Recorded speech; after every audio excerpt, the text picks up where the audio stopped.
l'actualité ce soir, les blessés de l'insurrection populaire de 2014 refont parler d'eux. 9 ans après, ils traînent encore les séquelles de ces événements. Face à la presse ce mardi, ils ont réclamé de l'État leur indemnisation. Eux également réclament plus de considération avec notamment la mise en œuvre du décret qui réorganise leur emploi. Les animateurs de la vie scolaire vont en grève la semaine prochaine pour mieux se faire entendre. Et puis, cet engagement des acteurs de la lutte contre le terrorisme, ils veulent prendre à bras le corps les engins explosifs improvisés à travers une stratégie nationale. Ces engins à l'origine de plus d'un millier de victimes, dont 500 morts, entre 2017 et 2023. Voilà pour l'essentiel de l'actualité de ce 28 mars 2023. Bonsoir et merci de nous suivre. Certains sont morts, d'autres vont garder les séquelles à vie. Les victimes de l'insurrection populaire de 2014 et de la résistance au putsch de 2015 vivent dans la précarité 8 et 9 ans après les événements, conformément à un décret adopté en 2019 dont l'application traîne les pas. Les blessés réclament leur indemnisation. Luc Opar-Belgem nous en dit plus. Certaines blessures ont cicatrisé, mais la souffrance est toujours présente. Ce sont des blessés de l'insurrection populaire, toujours en attente de leur indemnisation. Après l'insurrection populaire des 30 et 31 octobre 2014 et le coup d'État de 2015, le HCRUN, le Haut Conseil pour la réconciliation et l'unité nationale, avait recensé presque 400 blessés, malgré un décret pris en 2019 portant conditions et modalités de réparation des préjudices subis. L'Association des blessés de l'insurrection populaire appelle à une application du dit décret. Presque 9 ans après les faits, les blessures sont guéries et ont laissé place aux séquelles. Certaines personnes ont perdu l'usage d'un membre, d'autres ont perdu un œil et beaucoup gardent à jamais les stigmates indélébiles. Des blessés ont malheureusement fini par succomber à leurs blessures. Qu'ils reposent en paix.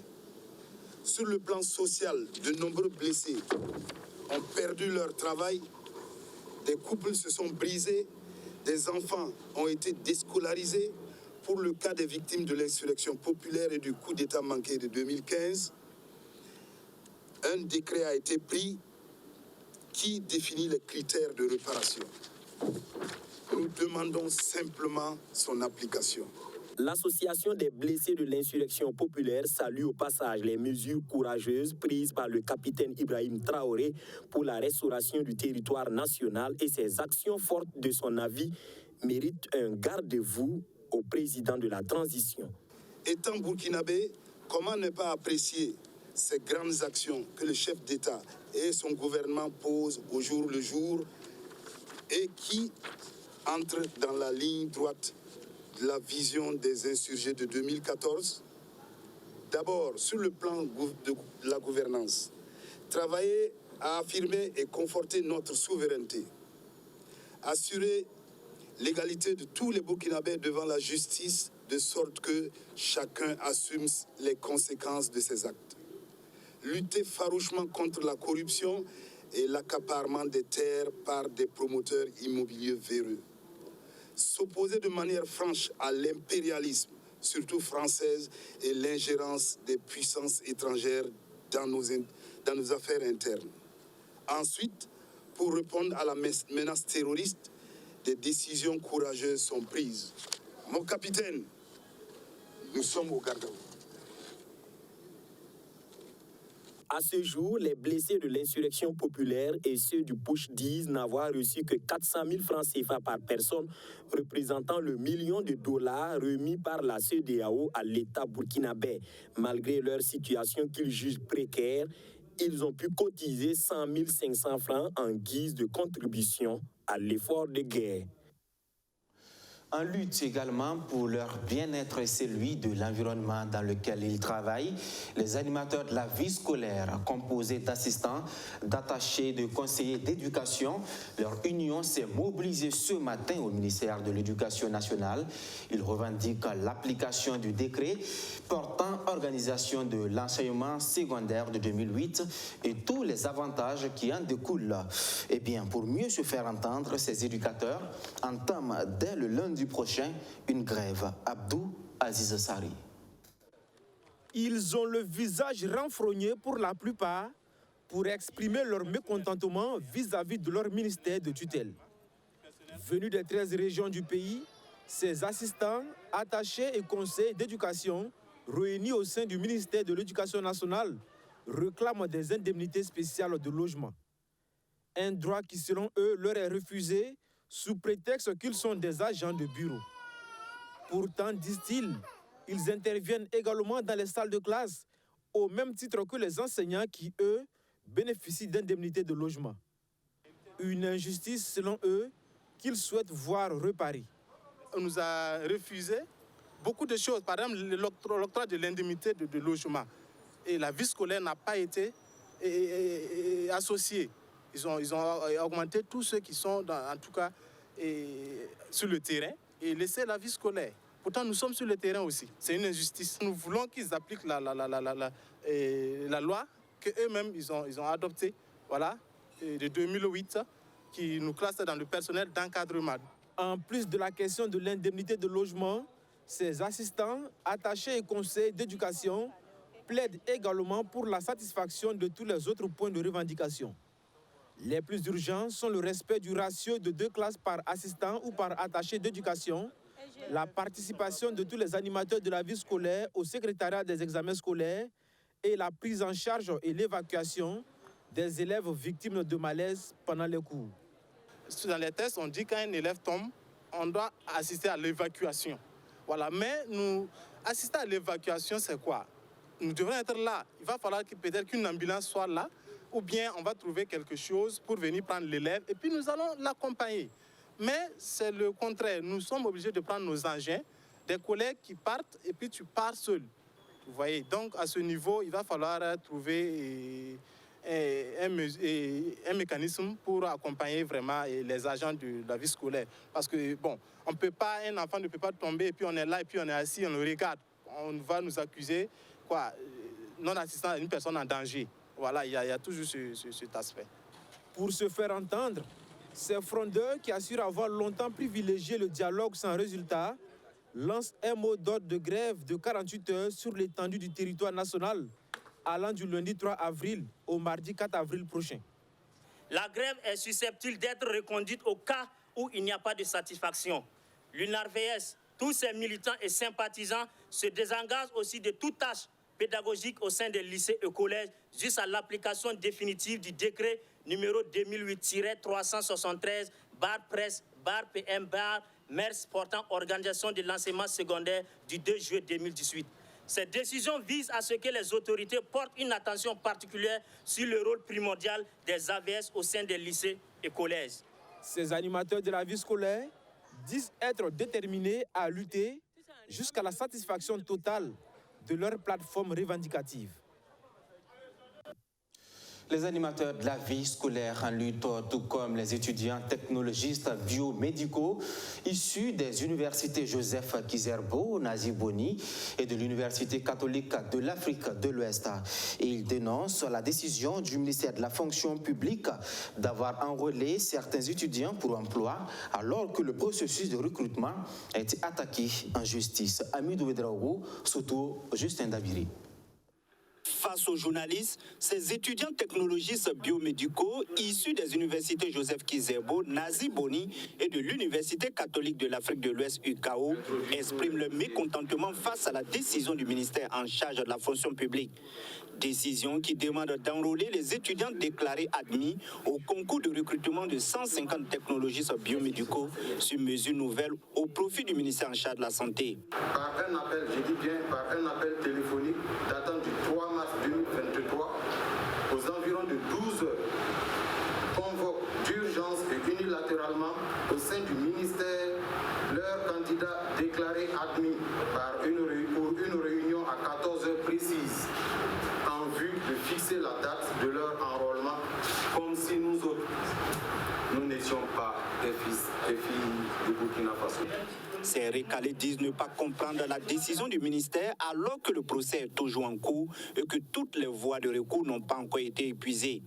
Au lieu de donner suite à nos multiples démarches, on apprend par un arrêté du 30 mai 2022 portant proclamation des résultats d'admission des mêmes candidats du même communiqué suspendu par une décision de justice, malgré que l'appel de l'AGI lui-même était en cours.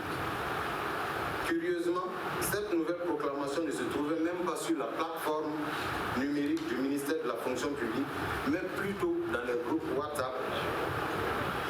Et selon nos investigations, nous apprenons qu'il s'agissait d'une fuite. Face à ce qu'ils considèrent comme une injustice, ces candidats recalés posent un certain nombre de questions. Pourquoi le communiqué d'information officiel du 6 mars datant 2023, fixant la date d'enrôlement biométrique des TVM le 10 mars, apparaît 3 jours après leur convocation téléphonique en plein midi, que nous jugeons d'ailleurs discriminatoire?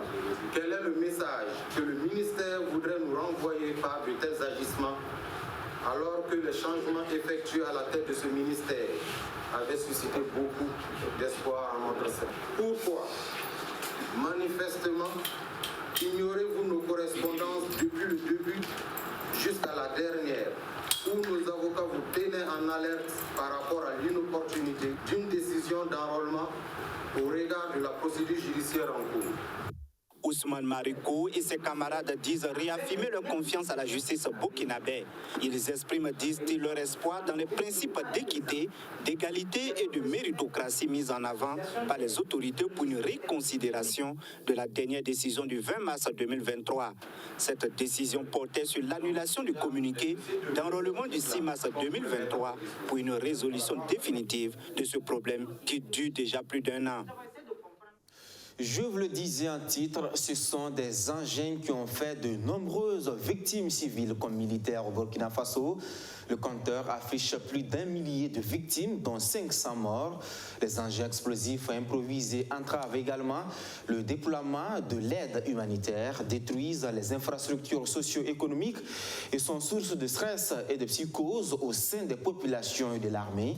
Ces corollaires sont énormes, alors le Burkina Faso veut se doter d'une stratégie nationale de lutte contre ces engins. Archimède Boy.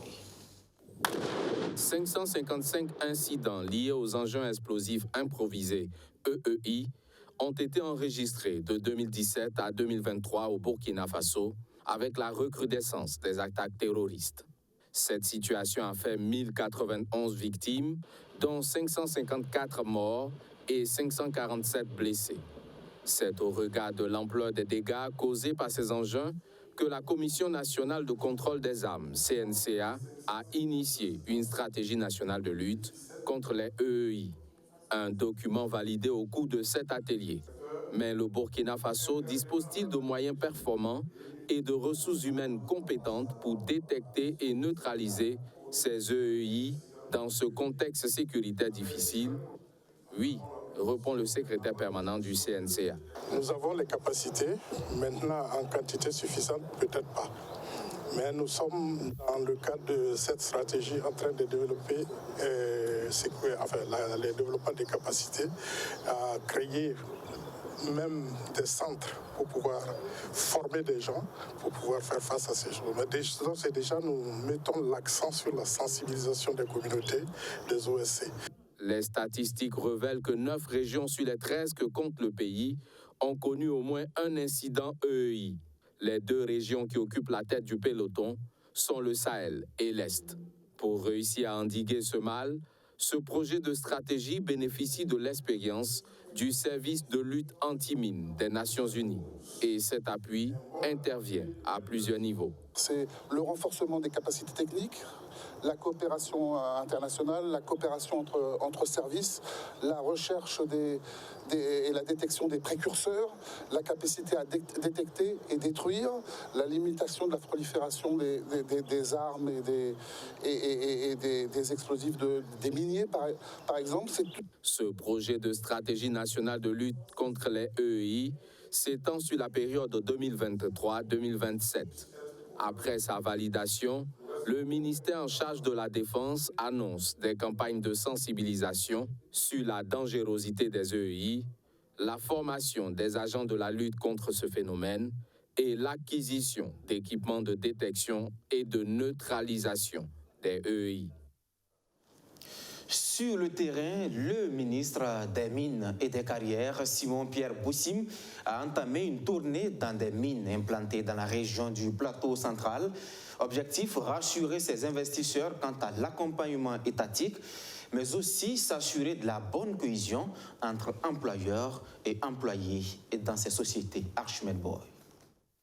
Un mois et demi après la réquisition de plusieurs centaines de kilogrammes d'or dans des sociétés minières pour nécessité publique, Simon-Pierre Boussim, ministre en charge des mines, entame une tournée sur 2 sites miniers dans la commune de Moctedo, à plus de 80 km de Ouagadougou.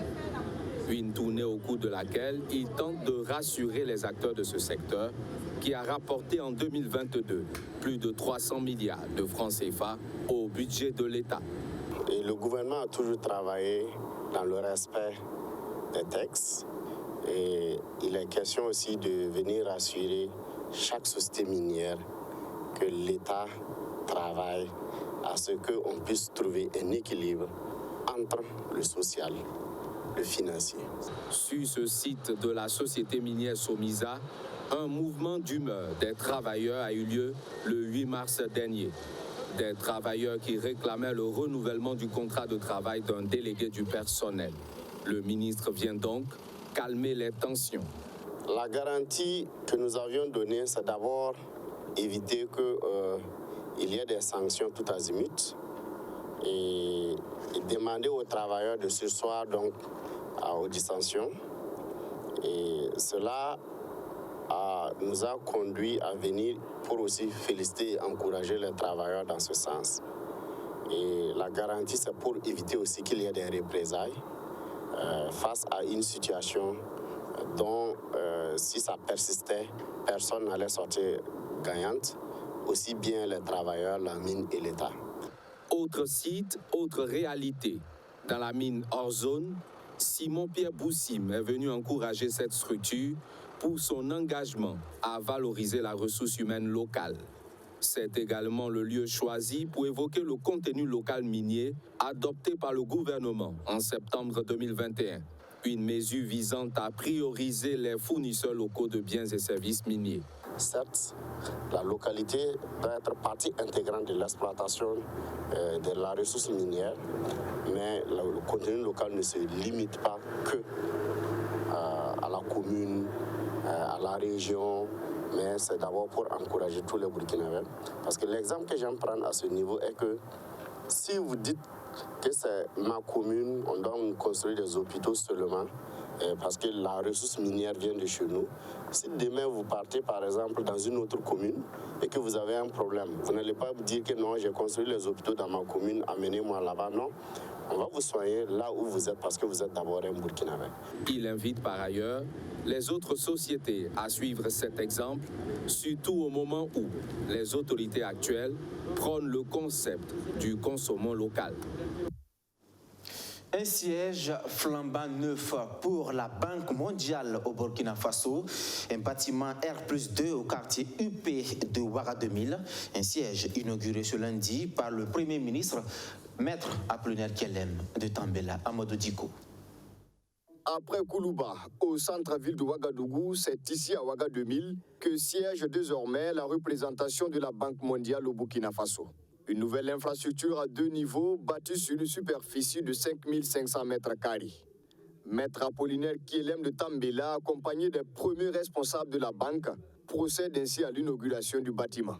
À travers cette infrastructure, l'institution financière entend mieux se rapprocher des populations pour répondre à leurs préoccupations tout en appelant à la résilience face à l'insécurité.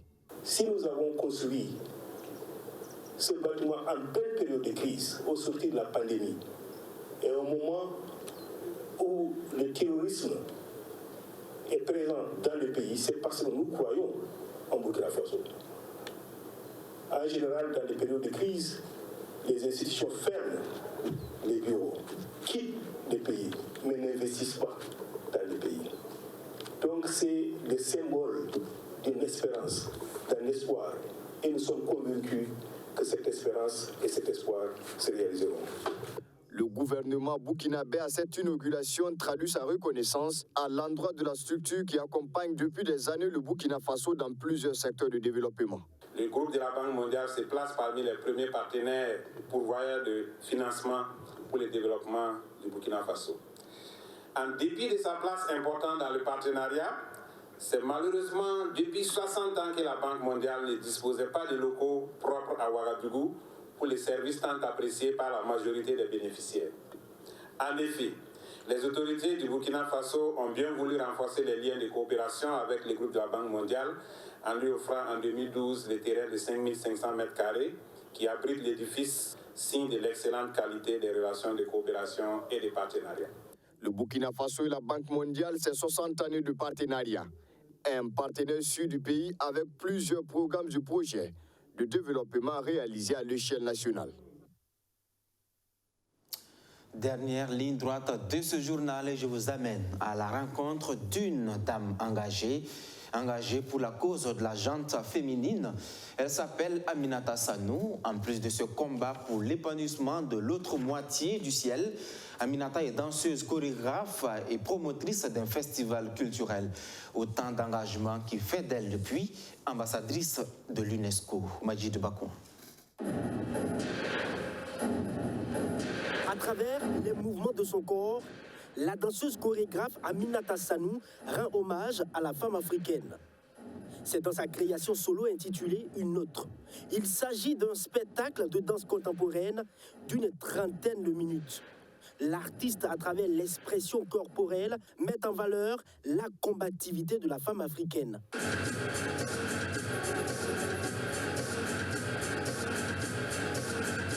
Une autre se veut de rendre hommage aux femmes qui se battent, corps et âme, qui se lèvent très tôt le matin, qui dorment les dernières aussi la nuit. Une autre est une pièce qui rend hommage à la femme qui sait ce qu'elle veut, qui parle sans trembler, qui assume sa féminité et qui sait qu'il faut se battre pour s'en sortir dans la vie. Née d'un père forgeron et d'une mère griotte, Aminata Sanou a appris la danse dès son jeune âge. Elle décide de se professionnaliser dans cet art en 2005. En France, où elle est installée, celle qui se fait appeler affectueusement Ami à Bobo Dioulasso est à la tête d'une compagnie internationale de danse dénommée Tamadia. Elle est également directrice artistique du festival Tama Art, une rencontre culturelle qui se tient à Carville en France. Alors, le festival Tamadia est un festival pluridisciplinaire qui valorise les arts africains dans toute sa splendeur. On valorise les contes, danse contemporain, danse traditionnelle, des expositions ventes, un salon artisanal afro-ethnique, des danses de création, etc., etc. Comme dans tous les métiers et professions, les difficultés ne manquent pas. Et la chorégraphie ne fait pas l'exception. Encore lorsque c'est une femme qui la pratique. Tu te fais draguer, il faut danser 2 fois plus que les hommes, il faut tout faire doublement. Si vous êtes marié, il faut s'occuper des enfants et encore aller s'occuper des répétitions. Si c'est une compagnie de danse et qu'on est directrice, il faut également pouvoir s'occuper de tout ça doublement. La danse et la chorégraphie, oui, mais il y a aussi la promotion de l'égalité du genre. C'est aussi l'autre combat d'Ami. Pour ce faire, elle a mis en place la fondation Aminata Sanou originelle, basée dans la ville de Sia. Ici, on forme les femmes et également, nous sommes en partenariat avec le juriste d'à côté qui donne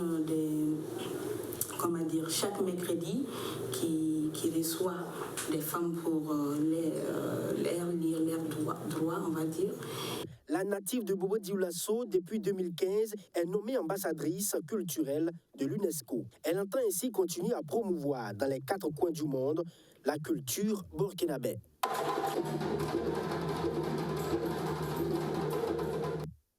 Fin de ce journal. Merci à tous de l'avoir suivi. Si vous nous faites confiance depuis Bané dans le Boulgou, eh bien, soyez-en remerciés. À demain pour d'autres actualités. Bonsoir.